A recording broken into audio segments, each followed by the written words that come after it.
Welcome back to the podcast. Let's talk all about building endurance, how to run longer, run faster, and build endurance. I've been running consistently now since 2018. So coming up on 7 years of consistent running. Now I've been running longer than that. When I really started to run and started taking it somewhat seriously was when I was in high school. And I signed up for cross country. I believe it was my junior year of high school. And I signed up for cross country because I knew that I was going into the military after college. And I was going to college on an Army ROTC scholarship. So I also knew that being in the Army ROTC program at the Indiana University of Pennsylvania, I would be required to run. I mean, we had to do the Army PT test, which part of that test was a 2-mile run. And you had to run that at a certain pace and speed to achieve a certain score on your Army PT test. So that's when I really started running. It was high school cross country. And I remember it being so difficult, uncomfortable, and challenging when I first got started, but then experiencing these adaptations over time. And I'll never forget this one run early on high school. You know, there's certain physical accomplishments you achieve in your life that you never forget. And it might not be the greatest or the largest physical accomplishment, but they are memorable. They are nostalgic. It might be a first. And I remember this one run. See, I grew up in central Pennsylvania in this small town called Palmyra, and it was right next to Hershey. Hershey, Pennsylvania is where Hershey chocolate was founded, developed, at one point made and manufactured. But the whole town is built around the chocolate company. And Palmyra was a small town. And you could get from one side of town to the other, and it was probably only 4 miles. 4, maybe 5 miles. And there was this one day where me and my friend decided that we were going to run from our house in Palmyra, my house in Palmyra, to my brother's baseball game in Hershey. And it was at that time one of the largest physical challenges that I would have embraced and endured. And it felt almost impossible. But this was after months of running consistently. And we ran from our house, my house in Palmyra, to my brother's baseball game in Hershey. And that might have been 6-7 miles away. And we watched the game, and then we ran back home. And I finished this run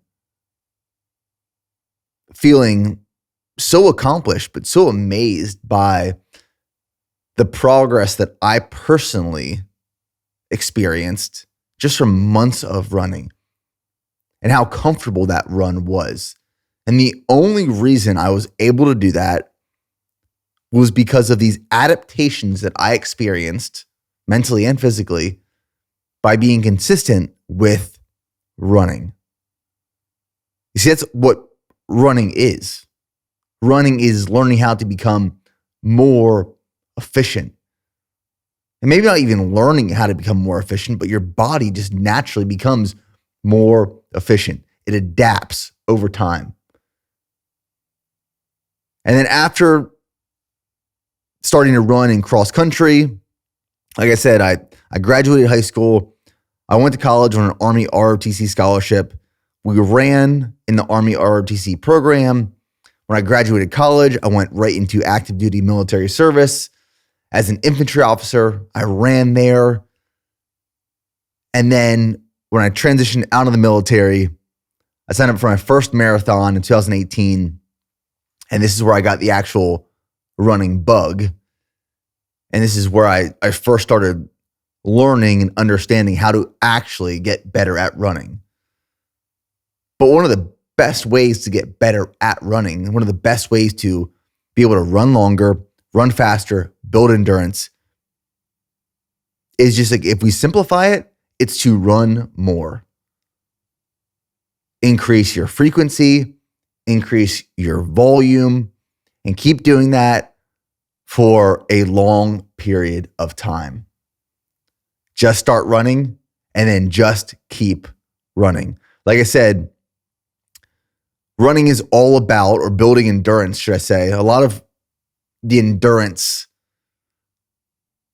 methods I'm going to be talking about in this episode is all about running, but it's applicable to other types of training like cycling and swimming, fitness overall. Endurance is built, your running performance is built through efficiencies.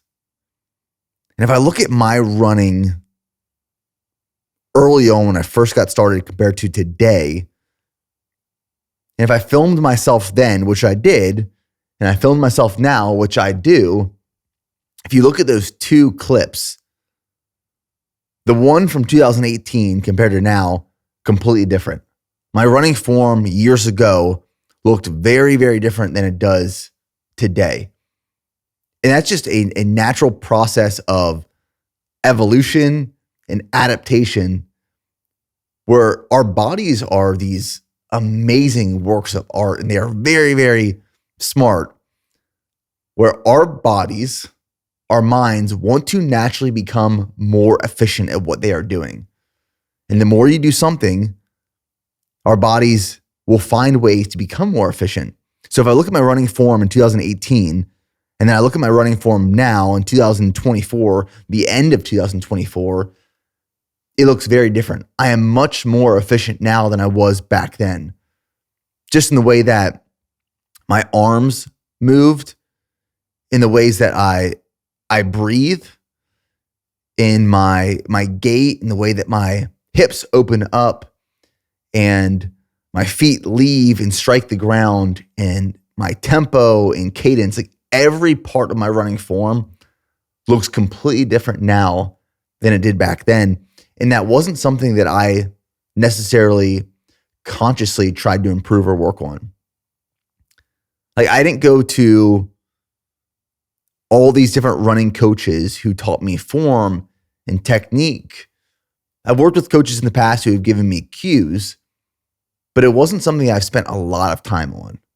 Like, when I go run, and when I've spent time running, I just go run.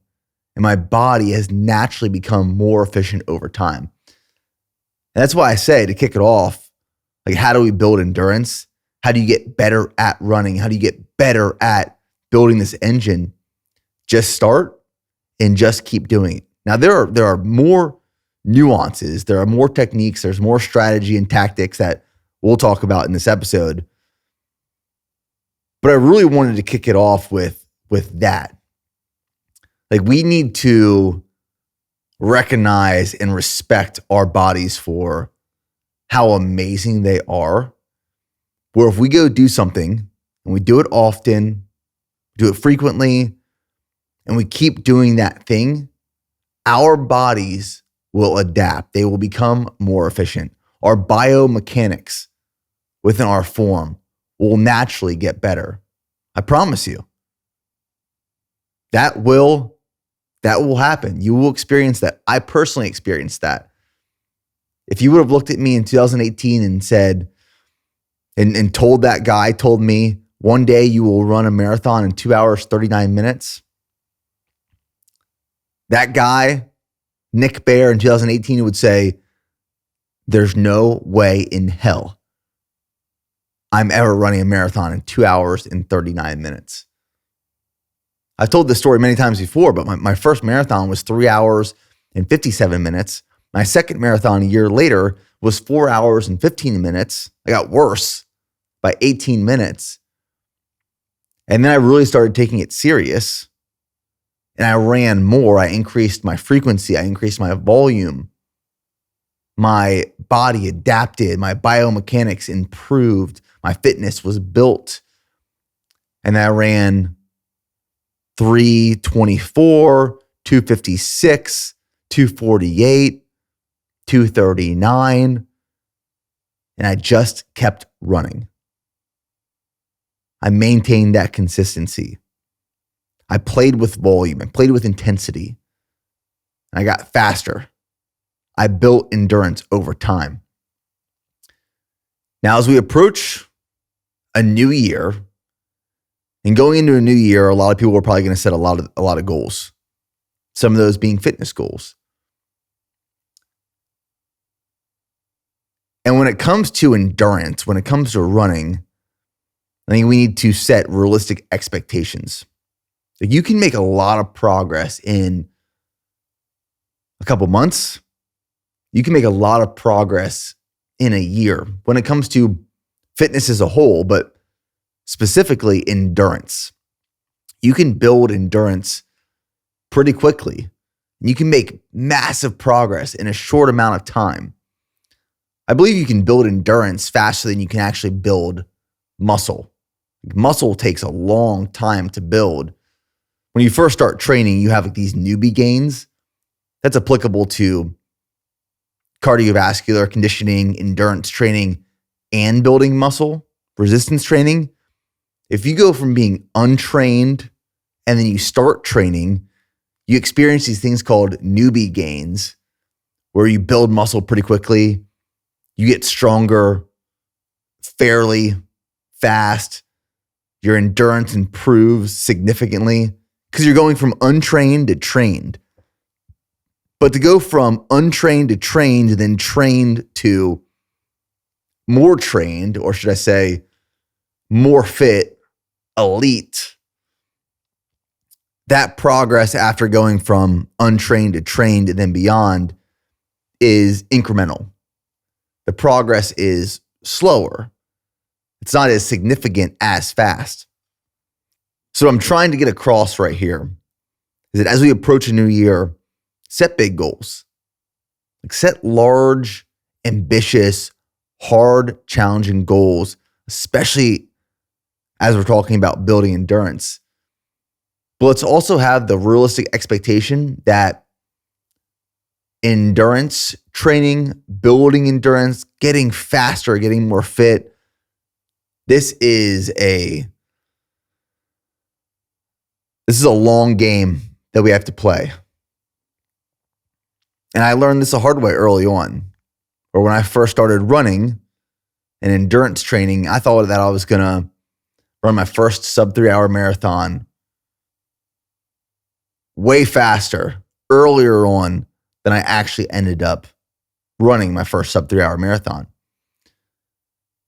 And we can keep making progress for years and years and years. Like, you can look at some of these elite endurance athletes, and they are much older than other athletes in other types of sports or domains of fitness, because with endurance, you can keep building it, and it gets stronger and it gets stronger and it gets stronger, and our body keeps adapting to become more efficient and more fit. So set big goals each year, set big goals, but know that with each additional year that comes, when it comes to endurance and it comes to running, we can get fitter and we get fitter and we get fitter. So you might not achieve this lifelong endurance goal that you want to achieve this year. You might not set it next year or even maybe the year after that. But eventually, if you're consistent with your endurance training and your running, you can get it. Like right now, my big endurance goal is a 2 hour and 30 minute marathon. I want to shave 9 minutes off my marathon PR. And it's a big goal. It's an ambitious goal. I'm going to first try to accomplish it at Grandma's Marathon in June of 2025. And I'm going to put in the work. And I'm going to work with Jeff Cunningham, and we're going to prep, and I'm going to hit every workout. and I'm going to be dialed in, and I'm going to do everything I can to achieve a 2-hour and 30-minute marathon. And I have no doubt that I can do it. But if it doesn't happen, if I don't accomplish it at Grandma's Marathon in 2025, you know what I'm going to do? I'm going to keep training for a 2-hour and 30-minute marathon, because I know when it comes to building endurance, our bodies can adapt.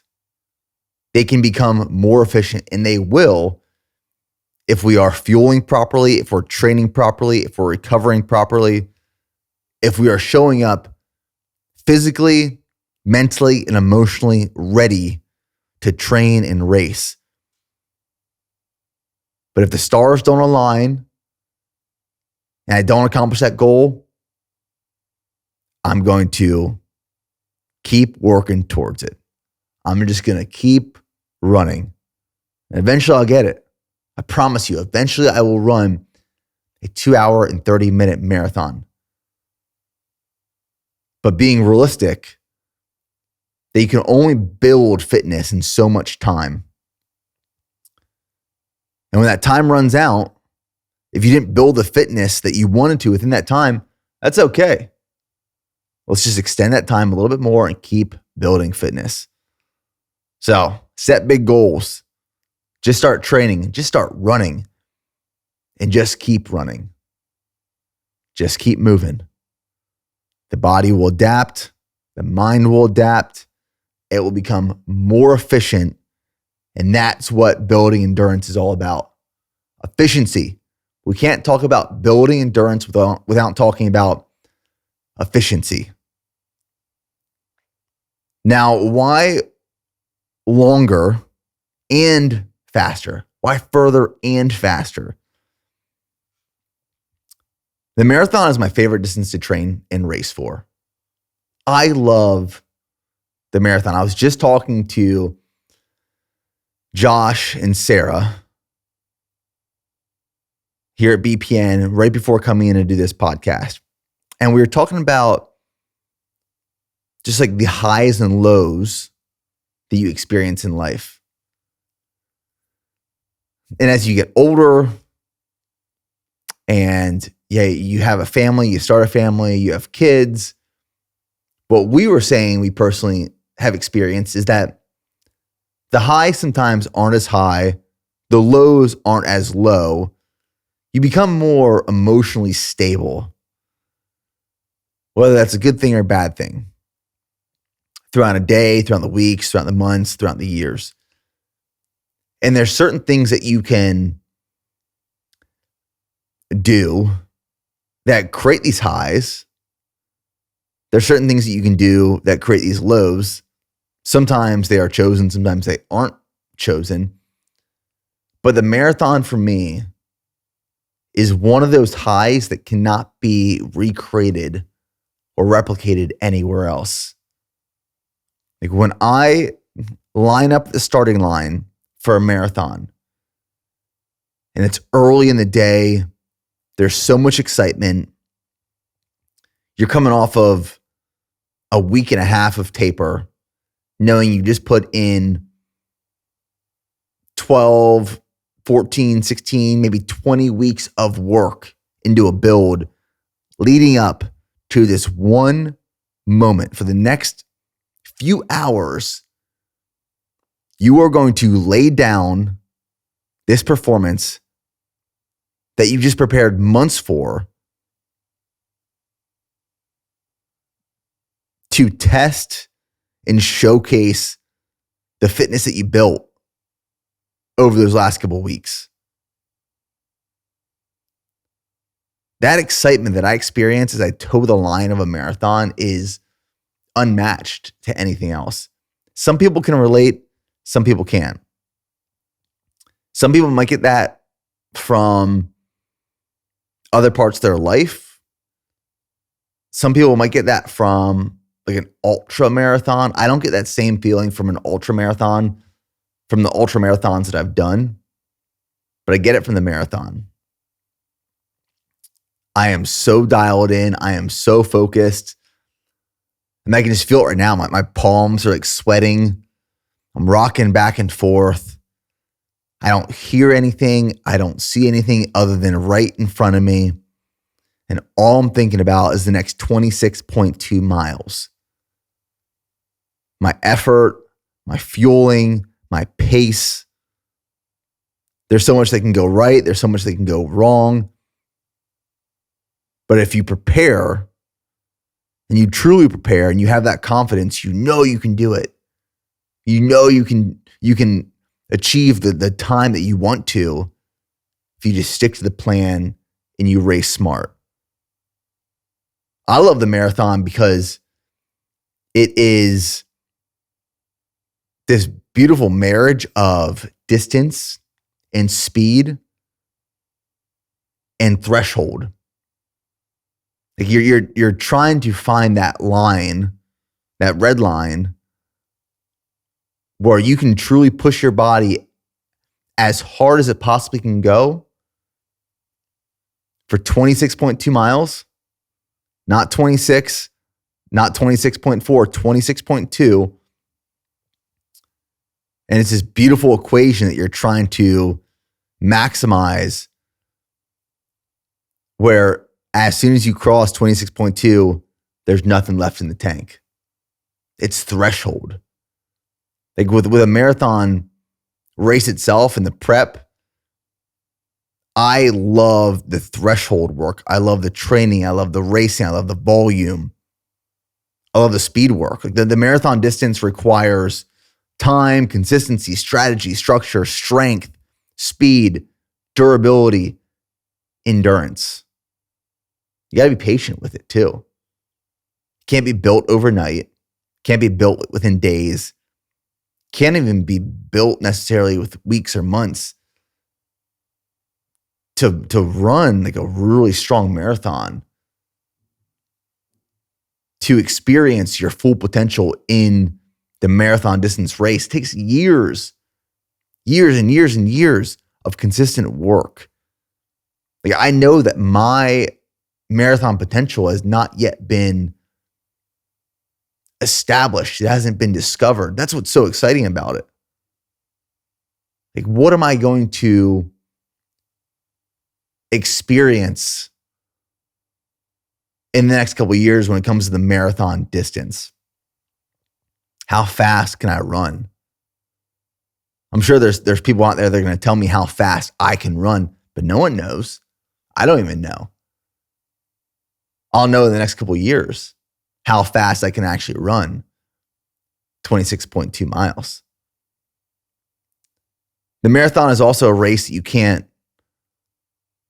can't muscle your way through, and you can't mentally will your way through.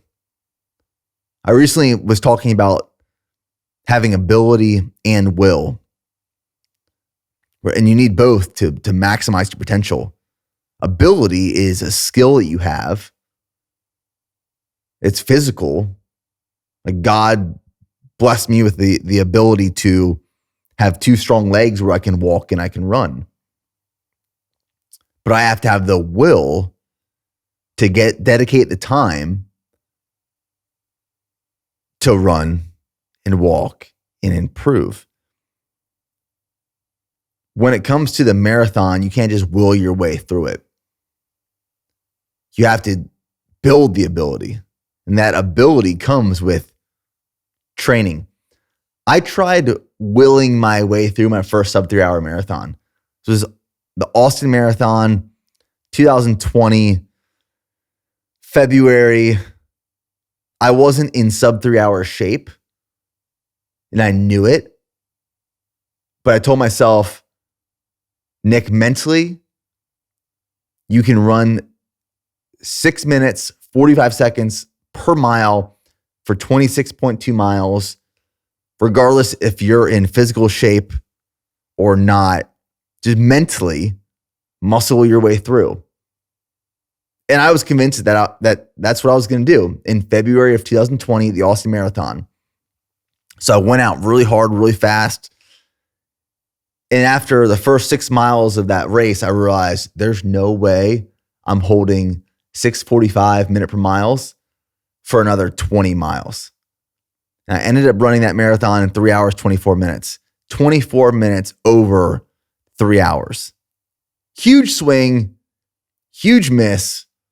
I had the will, but I didn't have the ability. You need the ability and you need the will for the marathon distance. And marathons are hard. It's a hard race. If you're going to race it, not just run it, you can go just run 26.2 miles and cross the finish line. But racing it is different. Racing it is threshold. It is finding where that red line's at. And why I love using the term red line, I think about it in terms of a car. Like a race car, if you watch a race car driver on a track, they're trying to push that vehicle to its upper limits without it breaking down or imploding. And they do this by monitoring the RPMs on the dashboard, and they will get those RPMs to as close to red line as possible. And the risk of going past the red line is that you're pushing that vehicle too hard, too fast, and that what could happen, the consequence is that when you're in the red line or you're past the red line for too long, things start breaking. The vehicle bonks, it breaks, it stutters, it stops. It's the same thing with running at threshold. You want to push your body to red line to where you can maximize performance, and you're just riding that red line. But once you push over red line, you run out of fuel, you're pushing too hard, your heart rate is elevated. There's all this lactate that is accumulating in your blood that you can't clear. When all of this starts happening, all the negative consequences start showcasing themselves. You bonk, you stutter, you stop. The marathon and running a marathon, racing a marathon, just like racing a car, is finding that red line, holding it as close to red line as possible without pushing over and imploding. You have the opportunity to test and find out what your true potential is, but also what happens when you push too hard. I've done both. I've raced marathons where I've held that red line just perfectly. Whereas I approached 26.2, I could feel things start to break and get there, but I was able to cross the finish line before they did. And then I've raced marathons where I pushed over into red line and I bonked and I broke before I got to 26.2. And those last couple of miles were just a soup sandwich of trying to get it done. That's why I love the marathon. You can truly keep making progress. You can find what true potential, what true physical potential looks like. And it's hard. It's a hard race. That's why I love it. And the energy, the highs you get just towing the line, man, just thinking about it, I'm so excited about grandmas in June and the prep that I'm about to endure starting January 1st. And knowing the work that's about to go in and the workouts I'm going to have to hit to run 2 hours and 30 minutes gets me excited because there's something on the line. What's on the line? Crossing that finish line in 2 hours, 31 minutes. 60 seconds to play with. That's what's on the line. That's what makes it so fun. Before we go any further with this episode, I want to talk to you guys about G1M Sport. Now, G1M Sport is our best selling product at BPN right now. And I had learned the hard way when I first started endurance training that once you train fueled, you will never train fasted again. I used to think that training fasted was the most optimal and efficient way to train. And I was wrong. Once you train fueled, you can provide your body with the nutrition and the nutrients it needs to maximize athletic endurance performance. And that's why we created G1M Sport. G1M Sport is 20 grams of carbohydrates per serving in the form of clustered dextrin, which is very fast gastric emptying, meaning it's very easy on the stomach. It digests very quickly. You don't get gas, bloating, or stomach discomfort. And it's 350 milligrams of sodium per serving as well. So you get the fuel and you get the hydration to maximize your endurance potential. And if you're interested, there's a link in the description or on the screen if you're watching the video. You can go try G1M Sport and truly experience the benefits of training fueled. Now, back to the episode. So I'm going to talk about how we run longer, how we run faster, how we build endurance. But I think there's some things that we need to discuss prior to getting there, just to establish like a baseline level understanding of what is happening in the body as we run more and we build these efficiencies. I mean, I've been talking about running and endurance is all about efficiencies, but what efficiencies exactly are we building? So let's talk about lactate. Lactate is the byproduct of glucose utilization by muscle cells.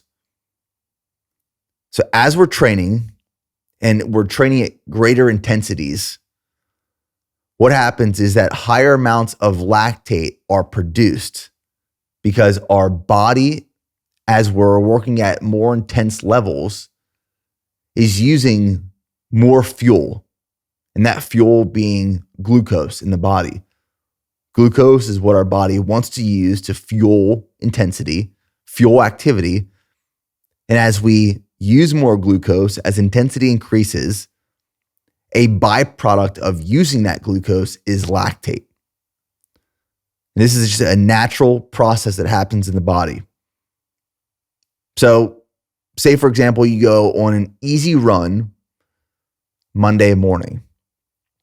You're doing this easy run, zone 2, conversational pace. Your body will start to utilize glucose, and it'll utilize glucose either from glucose that is just circulating in your blood, or your body also stores glucose in the form of glycogen in your muscles and in your liver.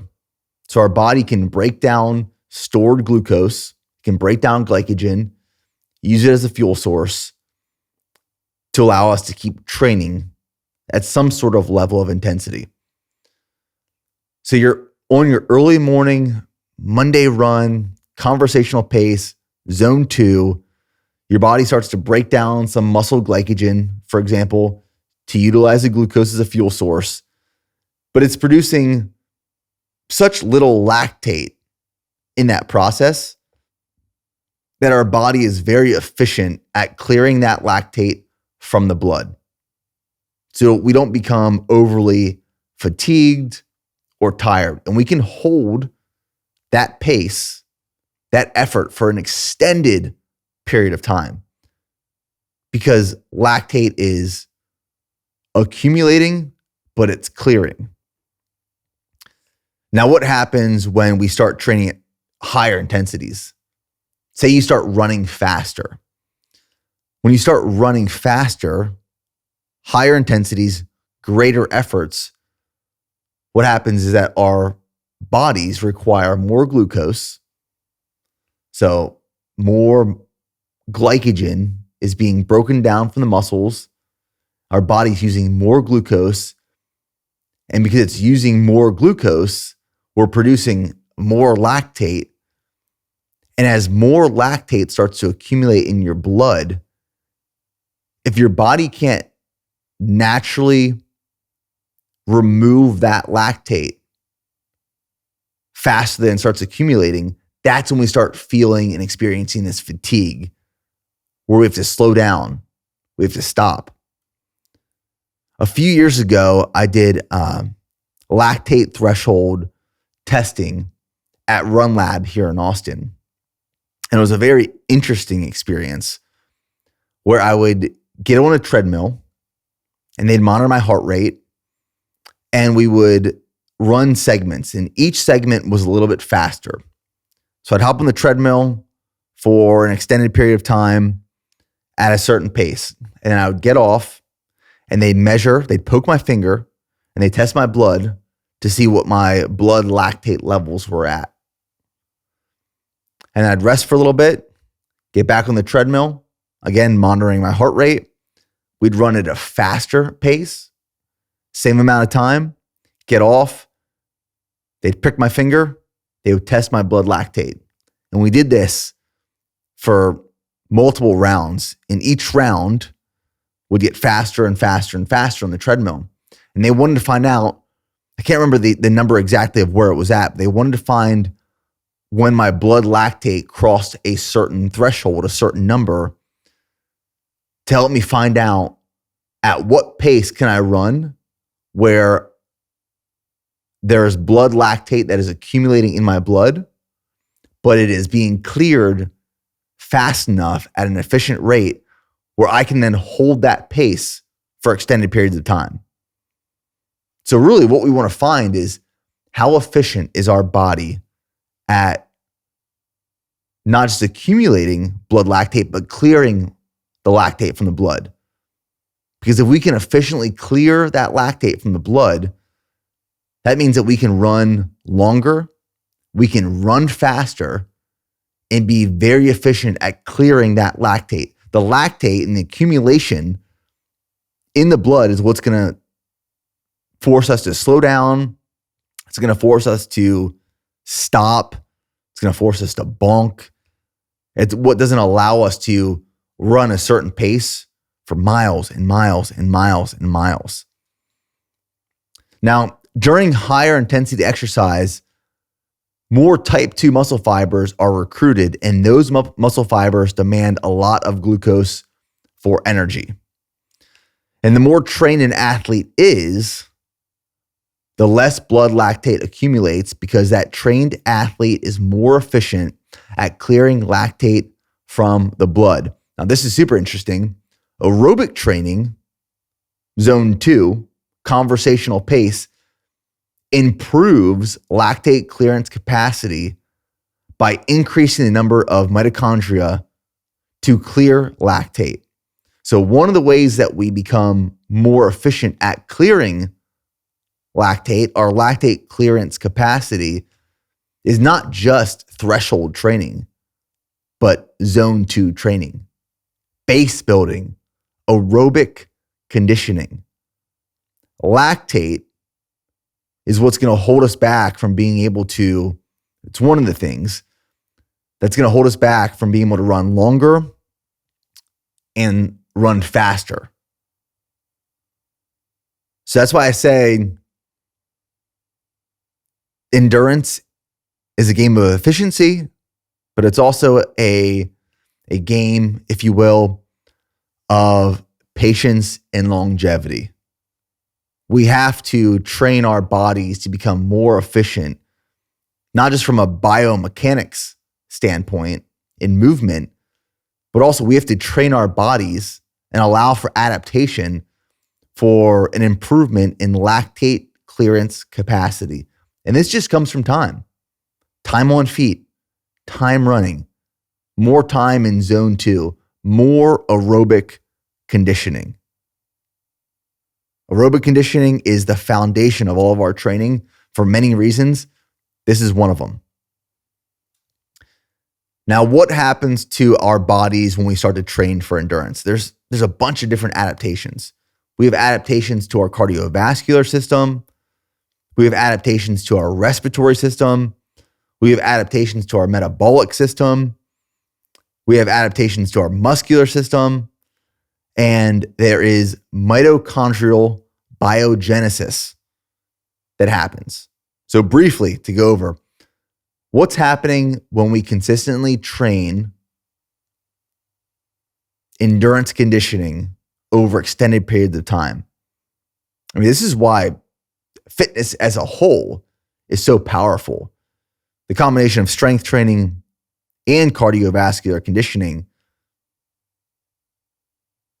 not only makes us look and feel better, but from a longevity standpoint, some of these things I'm about to talk about, you're going to say, well, like, of course I'm going to train, and I'm going to train the rest of my life because this is how I live a longer, healthier, happier, more fulfilled life. There's quantity of years and quality of years. So adaptations that happen to our cardiovascular system. Cardiac output increases. This is the amount of blood that is pumped out of the heart per minute. And what we find is that elite endurance athletes can pump significant amounts of blood out of the heart per minute compared to untrained individuals. What also happens to our muscle tissue of the heart is that it becomes larger and stronger. These are one of the adaptations of endurance training. And that a stronger heart has a larger stroke volume. So because we have a larger, stronger heart, it can pump more blood out of the heart with each stroke. This contributes to lower heart rate, resting, and during training. One of the things that I always experience in a marathon build and a marathon prep is that when I reach peak conditioning, my resting heart rate is the lowest it's going to be throughout that entire prep. When I am my most trained, when I am my most fit, the lowest I've ever seen my resting heart rate was 37 beats per minute. Right now, it sits at about 40 beats per minute. That's resting. And that is because of all of my cardiovascular conditioning training. My heart is large, my heart is strong, and it has a large stroke volume, which contributes to that lower heart rate, resting and during training. Adaptations that happen to our respiratory system, our lung capacity increases, we have stronger respiratory muscles, and we become more efficient with oxygen transport within the body. Now, adaptations that happen metabolically to our metabolic system, trained individuals can store muscle glycogen and replenish muscle glycogen faster. We can also break down muscle glycogen into glucose more efficiently, more effectively. There are a bunch of adaptations that happen to the muscular system. The development and improvement of muscle fibers, specifically type 1. These are your slow twitch muscle fibers. So you have slow twitch, which are type 1, and fast twitch, which are type 2.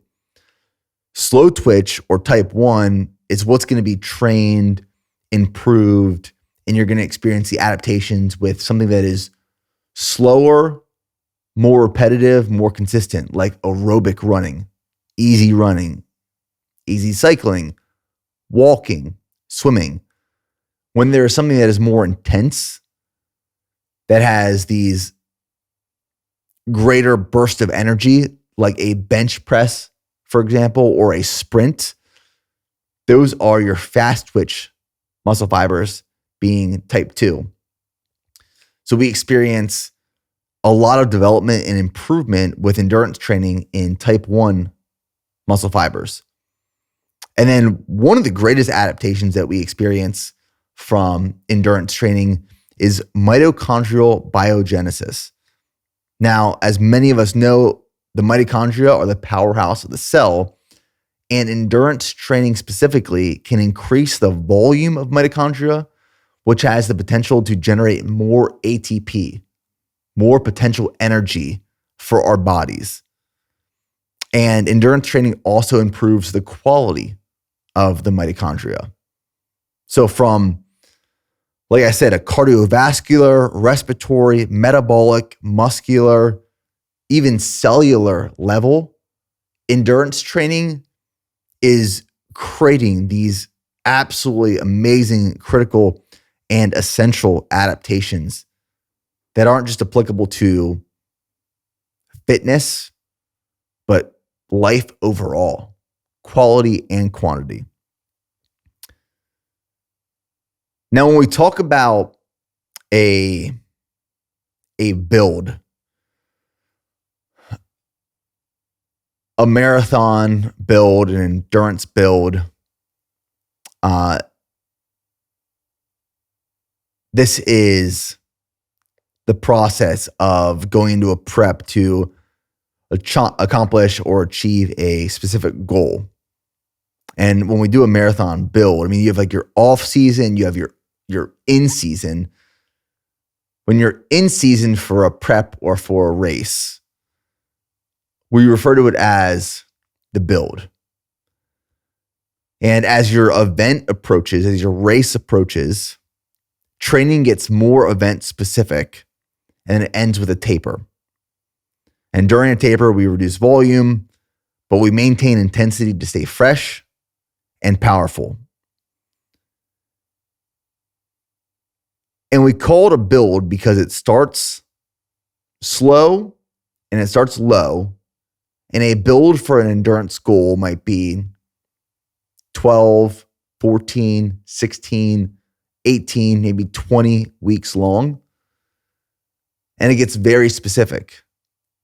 And the reason that I like to keep a build very focused and defined is because if we stay in a build for too long and volume and intensity is too great, it's too high, this is actually where we start experiencing overuse injuries. We get hurt, we get burnt out, mentally, physically fatigued. So the reason I put boxes around a build is because it is reserved to accomplish a certain goal. Workouts are specific, structure is specific. And when you're outside of the build, say you're in your off season and you're in maintenance mode, like when I'm in maintenance mode, which I'm currently in right now, it is a lot of majority zone 2 aerobic, easy conversational miles. I'm just maintaining my level of fitness before I go into a build, which I'm going to start here in a few weeks. And that build will be very specific. It will have workouts included. We will slowly increase volume. We will slowly increase intensity. That's why we talk at a build. We're building fitness throughout this predefined time and space. And as we peak, we want to peak perfectly a few weeks before the race, where intensity is at its highest, our volume is at its highest. We are the most fit we can possibly be. Then we taper, we shed off some of that fatigue, and then you show up race day as fit and as fresh and as ready as possible to throw down for that endurance event that you're about to race. In this case, I'm talking about the marathon, because to be honest, a lot of my mindset around endurance training right now is focused on Grand Mal's Marathon in June. So like when I think of endurance training, I think of running. When I think of running, I think of the marathon. That's the focus as of right now. And if a build is done correctly, what happens is that we show up race day in peak performance and conditioning. The best shape we possibly can be in. And when you go and throw down and you follow the plan and you race smart, you know that you gave it everything you could, not just over those 26.2 miles, not just over the duration of that race, but throughout the entire build leading up to. The build, for me, is what makes endurance training so attractive and sexy. Yes, I did just describe the marathon build as sexy, because I think that's what it is. It is like I've used this analogy before, but it's like when you watch a symphony in an orchestra. You have a conductor who might be the coach. You have all the different instruments, and all these different instruments are part of the build. You have your aerobic base building. You have your tempo work, your critical velocity work. You have your nutrition. You have your fueling. You have your sleep. You have your recovery. You have your mindset, your mental readiness. All these things go into a build. And with a lot of these just classical symphonies and orchestras, the song starts out slow and it builds and it builds and it builds and it reaches the climax. And then towards the end, it slows down a little bit, calms, and that's the song. Just like a race, just like a fitness prep. There's this building of all of these things happening. Adaptations are being built. Fitness is creeping in. We are getting faster and faster and faster. Our potential is like rising to the top. And just before we go to release that potential, we taper. Things calm down. They slow down. Fitness is there. And now you have this ball of potential in your hand that you get to go release, because this energy was built over the course of 12 to 20 weeks. The build of a marathon prep is what makes it so exciting. It's not just race day, but it's knowing that you put in the work to actually show up to race day to earn the respected time that you are about to receive, because you did all the things right. You built it. You weren't just given that time. You earned that time because you put in the work. You built and endured the process. Now, with all that being said, let's talk about how you get started and how to structure your training.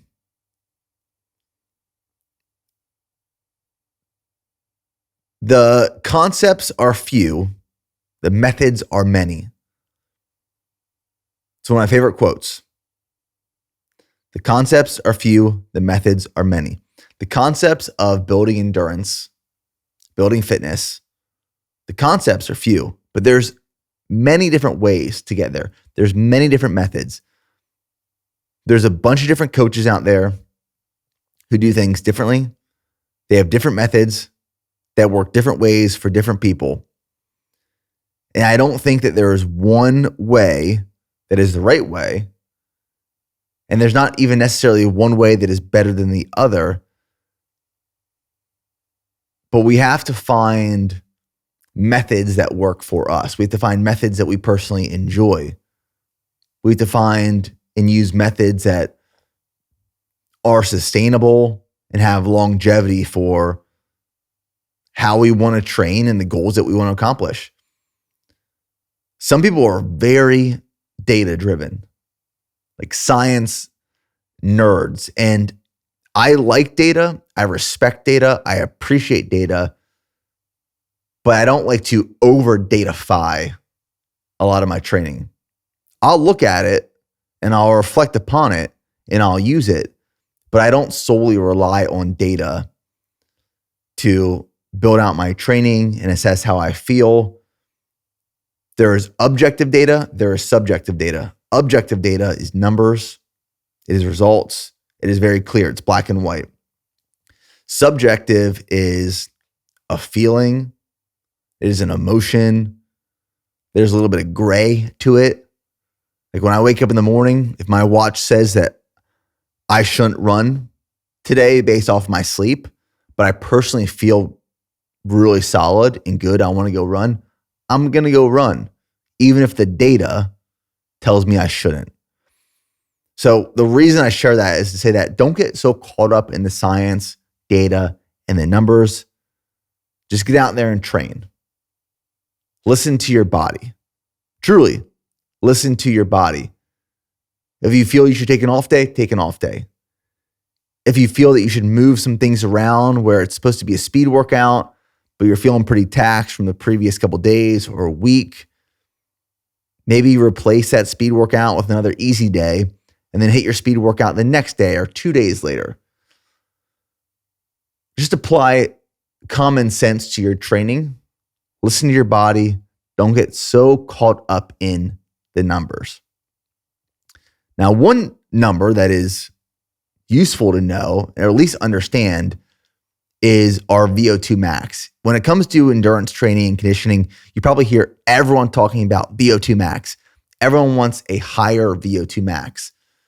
And you can do a VO2 max test where you go into a lab and you put this mask on and they make you either run or cycle at fast paces, and it gets faster over time. And what the VO2 max test identifies is the maximum amount of oxygen that you can utilize during an intense or maximal exercise. And the more oxygen a person can use during high level exercise, the more energy a person can produce.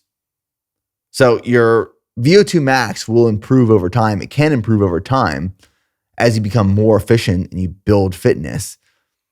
But the higher your VO2 max, the more oxygen you can use, and the fitter you will become and you will be for your endurance training. So a lot of people will look at VO2 max, people will look at heart rate training. I personally use heart rate training more than VO2 max. And there are corresponding improvements in data simultaneously to VO2 max and heart rate when it comes to endurance training. But for me, it's a lot easier to measure heart rate in real time as opposed to VO2 max. VO2 max is one of those tests you can go do, and then you can establish some percentages based off of your VO2 max to set your ranges of training, like your zones of training. But you can also do the same thing when it comes to heart rate. So that's what I do. I use heart rate and I monitor my heart rate in real time to establish my zones and find out what I need to be aiming towards in some of these workouts. So what I do, and if you have a smartwatch, whether you have like a Garmin or a Coros, there are heart rate monitors built into these watches. They are not the most accurate. So what I would recommend doing is, one, I would recommend using heart rate training over VO2 max percentages, just my personal preference. And then I would get an external heart rate monitor that either goes around your bicep or your chest, and that will sync via Bluetooth to your watch so you can monitor your heart rate in real time as you're training. This is super beneficial for your easy aerobic zone 2 runs, where what I do is like I try to keep my heart rate between, or I should say below 145 beats per minute for my easy runs. I like using the Maffetone method to establish my max aerobic heart rate.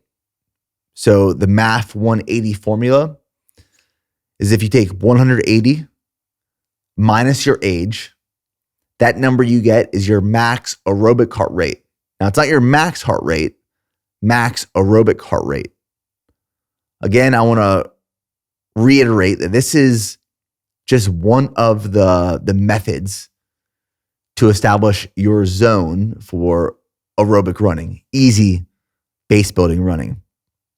180 minus your age, that's your max aerobic heart rate. So then what I do when I go run is I make sure that when I'm running and the goal is just an easy run, which 80% of your running should be your easy runs. It's just building volume and you're experiencing all these physical adaptations that are happening during those easy runs. Is I'm making sure by monitoring my watch, which is connected to my external heart rate monitor, that my heart rate is staying below my max aerobic heart rate. That's just me playing it safe, making sure that I'm staying in the right zone that I want to be for majority of my running. And then when I go into some of my other structured training, I will obviously be shooting for or aiming towards higher heart rates. So with all of that being said, about 80% of our running should be done in that aerobic base building zone. And that's also going to be about 60 to 75% of our VO2 max. And then when we layer on or refine some speed work into our programming, especially when it comes to a endurance training build, we have lactate threshold and then we have critical velocity. A lot of my lactate threshold work will be done during these tempo runs that I do, which again, an example of a tempo run for me might be like a 2-mile warm up. And then I do 3-mile tempo, 1 mile easy, 3-mile tempo, 1 mile easy, 2-mile tempo, 1 mile cool down. So I'm doing these segments of faster paces, which are lactate threshold. I'm trying to improve efficiency of building lactate into my blood and then accumulating that lactate and my body becoming more efficient at clearing that lactate. And that's, like I said, lactate threshold, about 80% of our VO2 max. And lactate threshold is the exercise intensity or blood lactate concentration at which we can sustain a high intensity effort for a specific period of time. And during this lactate threshold training, our muscles get more metabolically stressed when there is a higher lactate accumulation. So we want to find during this lactate threshold, which again, about 80% of our VO2 max, where blood lactate concentration is increasing, but it's being able to be cleared efficiently, but it's that upper range of clearance. It's like right before red line. And then we'll layer on another style or method into our training, and that's critical velocity. And this is where I spend time on the track. So every other week when I'm in a marathon prep, I will rotate between tempo and critical velocity.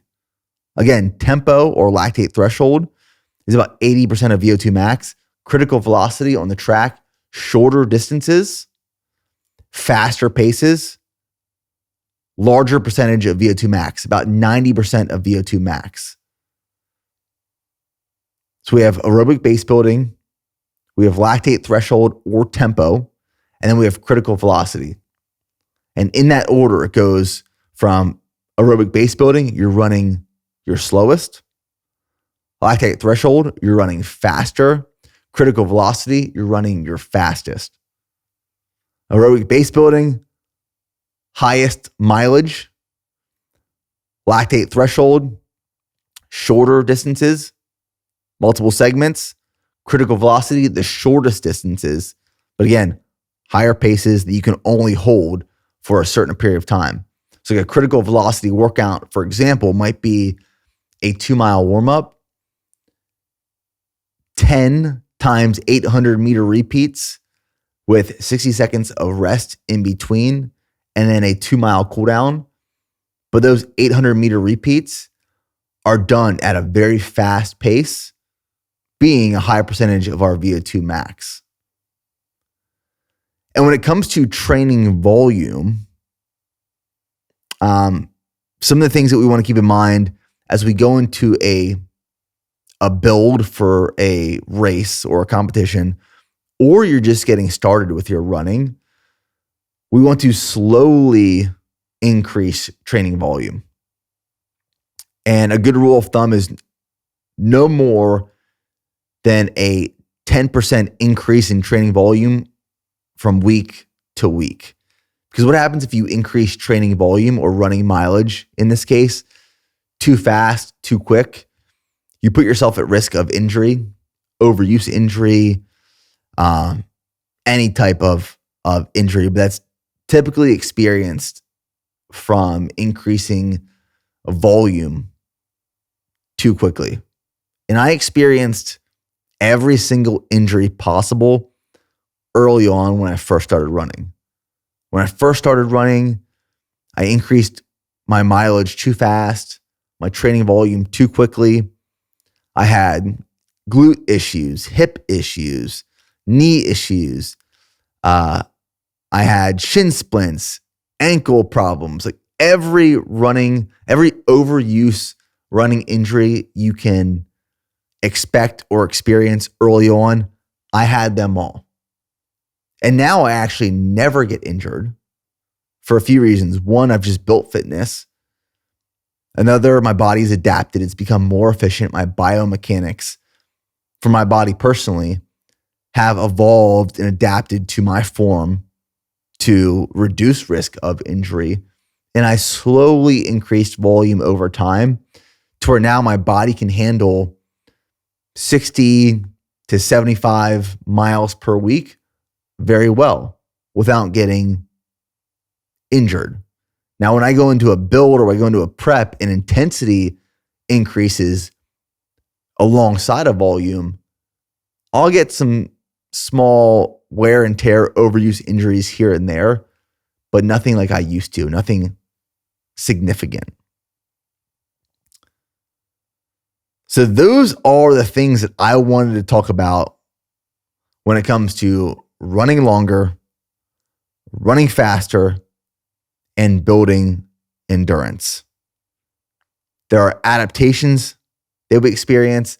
There are efficiencies that we experience. There's a lot happening in the body.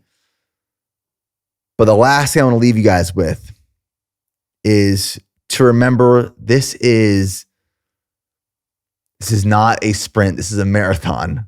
This is the perfect place to use that analogy or that metaphor. Look at this as the long game. You can keep building endurance for a huge part of your life. And you can keep layering on endurance to become more efficient, faster, more durable, run longer distances. Every year you can keep making progress as long as you are consistent, you train smart, you fuel properly, and you recover well. And even if you don't hit your dream goal in this next 12 months, well, just keep training. Just keep running. And you'll get it. You'll eventually chase it down and accomplish it.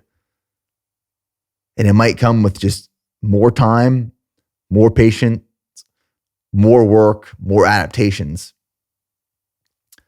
But like Jeff Cunningham has said, and I've quoted frequently, the last thing I'll leave you guys with is, it's better to be consistently good than occasionally great. That is endurance. That is running. That is the marathon. So we'll see you guys in the next episode.